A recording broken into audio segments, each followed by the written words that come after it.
तो सब कुछ अनियंत्रित हो जाता है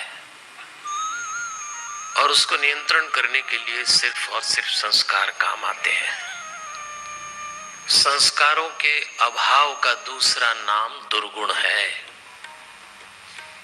और दुर्गुणों का जरा सा साया भी काफी है हमारे जीवन के आबाद को वीरान करने के लिए। ये दौर हम मनुष्यों के लिए कठिन ही नहीं बुरा भी है और बुरा वक्त जब आता है तो हाथी पे बैठे हुए आदमी को भी कुत्ता काट लेता है। बुरा वक्त आता है तो जिस तारे पे नजर डालो वो टूट जाता है।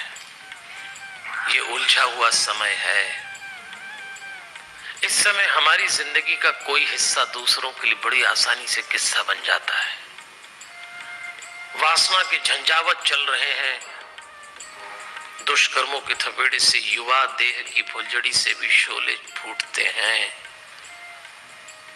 ऐसे समय संस्कारों की बड़ी आवश्यकता होती है। क्यों आवश्यकता है संस्कार की? इसलिए हमको पहले दृश्य से परिचित तो हो जाएं कि इसलिए आवश्यकता है। तो हम 3 भाग में बांटकर आज की बातचीत करेंगे, क्योंकि राक्षस वृत्ति प्रभाव डालेगी, कोई बच नहीं सकता। तो सबसे पहले हमको अपने स्वास्थ्य को बचाना है राक्षस वृत्ति से। यह हमारा बातचीत का पहला हिस्सा होगा। फिर हमारे सुख को बचाना है राक्षस वृत्ति से और फिर हमारी सफलता को बचाना है। और राक्षस वृत्ति से बचने के लिए संस्कार एक तरह का कवच है, मान के चलना। एक छोटी सी कहानी और वो हमको बताएगी कि संस्कार हमको समझाते क्या है। बहुत छोटी सी कहानी है। एक महात्मा जी अपने शिष्यों के साथ जा रहे थे और उन्होंने एक दृश्य देखा कि एक आदमी गाय को बांध कर ले जा रहा है। गाय के गले में रस्सी और रस्सी का दूसरा सिरा आदमी के हाथ में। तो महात्मा जी ने अपने शिष्यों से कहा, एक बात बताओ, आदमी ने गाय को बांधा है कि गाय ने आदमी को? उन्होंने कहा, महाराज जी आप भी कमाल कर रहे हो, सीधी सी बात है, आदमी ने गाय को बांधा। अच्छा तो चलो एक काम करो, जरा रस्सी काट दो। एक शिष्य ने रस्सी काटी, गाय भागी और जैसी गाय भागी तो आदमी भागा उसके पीछे। उन्होंने कहा, अब बताओ इस दृश्य को देख के किसने किसको बांधा था? गाय ने आदमी को बांधा था, तभी तो भाग रहा है उसके पीछे। बस ये हमारी और आपकी कहानी हो जाती है कि हम संसार में जब रहते हैं तो संसार से हम बंधे हैं या हमने संसार को बांधा है। ये 2 अलग अलग बातें हैं और संस्कार यही अंतर समझाते हैं। हम संसार में रहें इसमें तो कोई दिक्कत है ही नहीं। दिक्कत तो तब शुरू होती है जब संसार हमारे भीतर रहने लगता है। तो संस्कार आपको ये बात समझाते हैं कि कितना संसार से बंधें और कितना संसार को मुक्त करें। तो चलिए 3 कितना बड़ा परिणाम देते हैं संस्कार। जब हिरण्यकशिपु गया तपस्या करने तो देवताओं ने कहा कि घेर लो इस स्त्री को, इसके गर्भ में राक्षस का भ्रूण है, समाप्त कर दो महिला को। इंद्र तक आए। इंद्र और देवता कयादु को मारने की तैयारी कर रहे, गर्भवती थी। और उसी समय नारद आ गए और नारद ने कहा, ये क्या करते हो इंद्र, आप देवताओं के राजा हैं। एक निरी स्त्री पे बोले इसके गर्भ में राक्षस का भ्रूण है तो हमें समाप्त करना पड़ेगा। तब इंद्र ने कहा, नहीं नहीं तुम जानते नहीं हो, इस स्त्री के गर्भ में एक बहुत बड़ा भक्त तैयार हो रहा है, मैं उसकी रक्षा करने आया हूं। नारद जी की बात सुन के इंद्र ने प्रणाम किया। जिसको मारने आए थे उसको परिक्रमा करी। क्यों?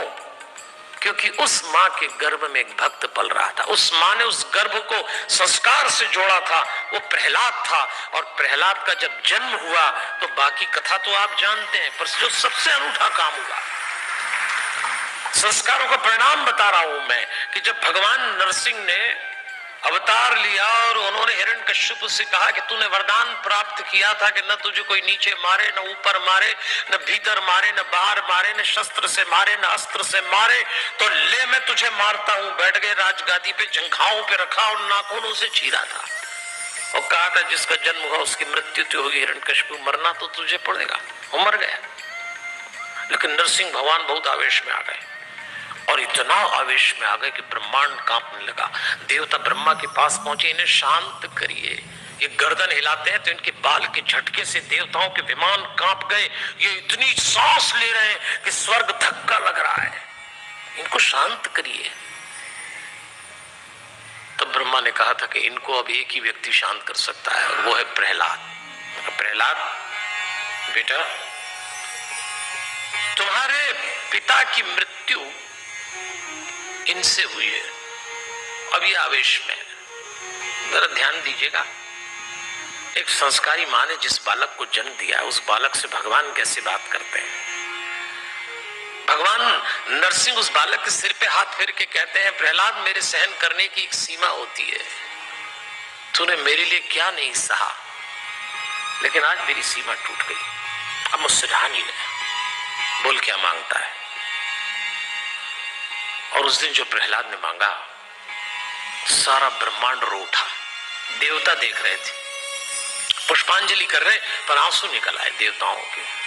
प्रहलाद ने हाथ जोड़ के नरसिंह भगवान से कहा कि महाराज, अगर देना ही चाहते हैं तो मेरे पिता को मुक्ति प्रदान कर दें। जिस पिता हिरण्यकशिपु ने उस पुत्र को मारने में कोई कसर न रखी हो, जिसने अग्नि में फेंका हो, पहाड़ से गिराया हो, जल में पटका हो, हाथी के पैर के तले रौंदा हो, वो पुत्र अपने पिता की मुक्ति मांग रहा है। क्यों?